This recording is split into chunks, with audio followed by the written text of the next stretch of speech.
इस वीडियो में हम करने वाले हैं एग्जाम्पल्स। ठीक है, हमने पहले भी कराए थे एग्जाम्पल्स, उसमें हमने जिसमें एस नहीं लगता वो वाले हमने सेंटेंसेस कराए थे।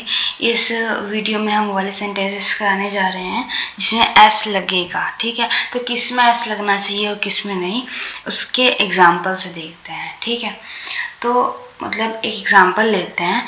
पहले एग्जाम्पल हम लेते हैं वह यहाँ आता है।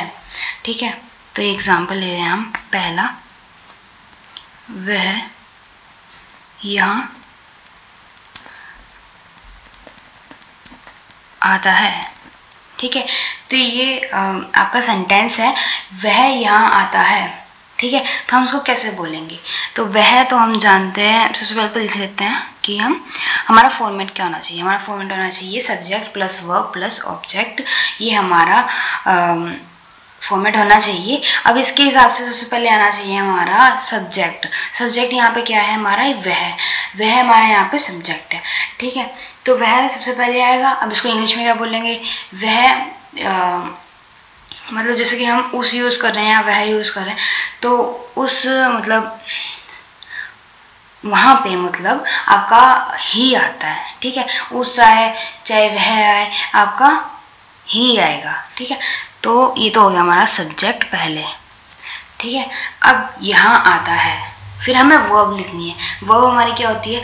जो मतलब हम किसी काम को करना, किसी काम को जो हम करते हैं ना, वो हमारी वर्ब होती है। कोई हम काम कर रहे हैं, हम आ रहे हैं, खा रहे हैं या फिर जा रहे हैं कहीं, तो ये हमारा वर्ब हो गया। हम कोई काम कर रहे हैं तो ये आता है, ये हमारी वर्ब हो गई। ठीक है, तो वर्ब, अब इसको इंग्लिश में क्या बोलेंगे?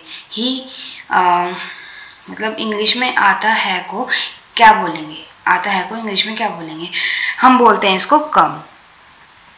याद रखना, इसको हम बोलते हैं कम।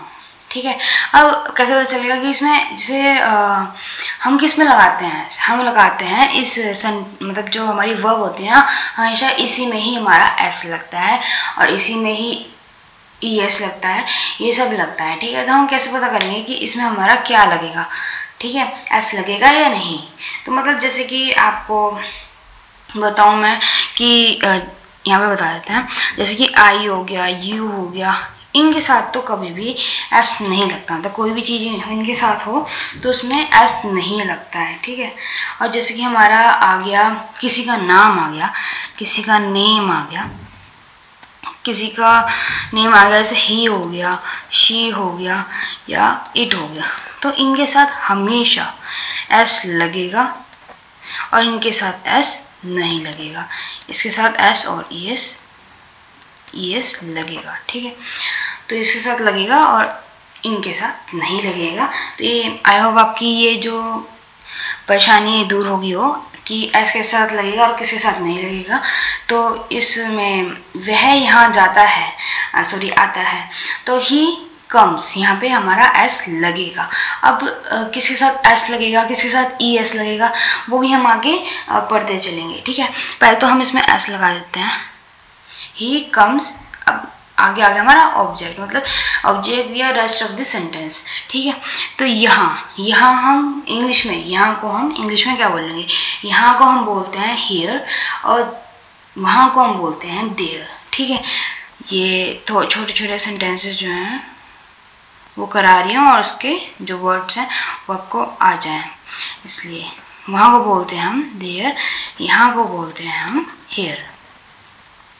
ठीक है, आई होप आपको क्लियर हो गया होगा ये सेंटेंस कैसे बनाते हैं।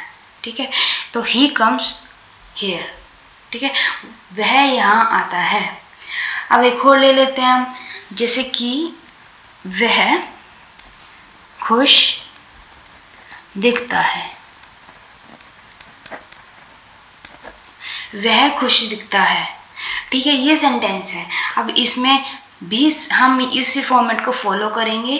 फॉर्मेट क्या है? Subject plus verb plus object. ठीक है, तो सब्जेक्ट क्या है हमारा? वह, ही। बताया था ना कि वह को इंग्लिश में ही बोलता है।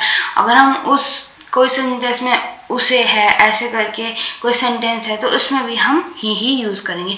अगर हाँ उसमें मतलब ऐसे बात हो रही है कि हाँ थोड़ा हिंट दे रखा है कि लड़का है लड़की, तो उसमें हम शी लगाएंगे, ठीक है। हिंट दे रखा हो तो हम ऐसे कर लेंगे, नहीं तो जहाँ पे भी मतलब सेंटेंस में उस लगाओ तो वहाँ पे हम ही यूज़ करते हैं, वो भी आगे आएंगे सेंटेंसेस।